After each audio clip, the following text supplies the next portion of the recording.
So let's talk about the seeds. Tell me about the genesis of the book, and tell me how the book Silent Spring influenced the themes of the seeds.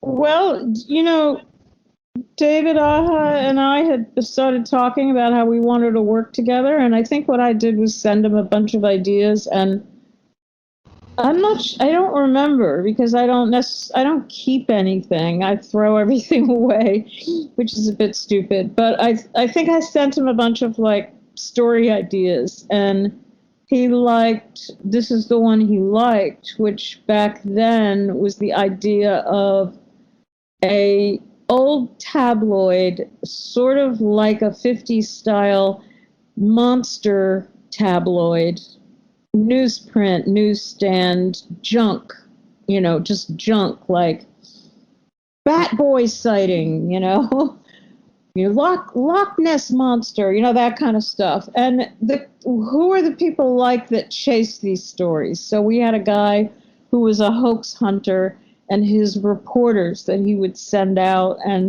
but it was sort of modern day because it would be like someone's smart toaster actually killed them, and it was sort of like fun riff on that kind of sensibility. So he liked that, and that was the basis for what became the office for the Scoop newspaper. That is like a newspaper that's tucked inside this bigger narrative called The Seeds, which is about aliens who have come to Earth because the planet's dying, and their job is to kind of just take their junky ships from planet to planet and collect the seeds of the dying planet to go stick in some celestial bank someplace. And so that's really what that story was about, and how an alien and a human fall in love.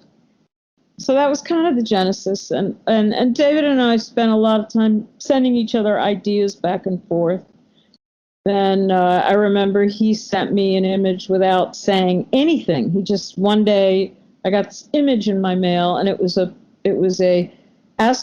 dead astronaut floating in a space capsule. And I was like, all right, let's figure out how he can get into the story. So some of it was really just sort of fun, like, what do you feel like drawing?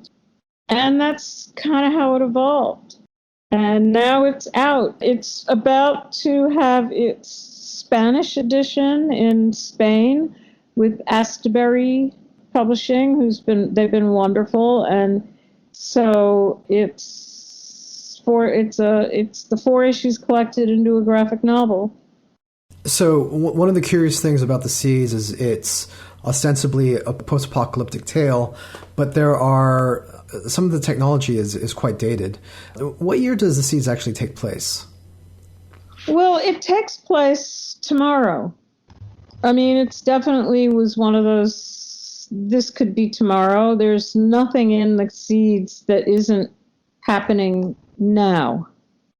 So it's tomorrow, but as the world has had more earthquakes, there's an implication that there's flooding, there's earthquakes, there's things happening in just like they are today, fires, So people have reverted to earlier forms of technology for when there's blackouts and the internet goes down. And so we wanted that sense of bringing back old tech because you have to. But, I mean, the aliens obviously is a sci-fi idea, but there's nothing else in the comic that couldn't be happening today or tomorrow. I mean, the air is bad, people have masks on, there's blackouts, there's flooding, there's species die off, the bees are leaving, that's a big part of the... And then there are these 2 characters. One of them is a obsessive tech person who really thinks we can keep wrecking the planet and science will fix it. So we have that going on now with a lot of the, scientific innovations saying well, if we can't fix climate change, how about we just start refracting the carbon back up into space, you know? So there's that. And the only thing that I guess hasn't really happened yet is that the idea that people are so sick of being tracked by their phones and drones and surveillance, and they're so sick of losing their most of their time in the portal of the internet, which is very seductive. There's a group of people that have demanded a tech-free zone. Not at all because they don't believe in technology. They just recognize that they were like alcoholics that need to avoid bars.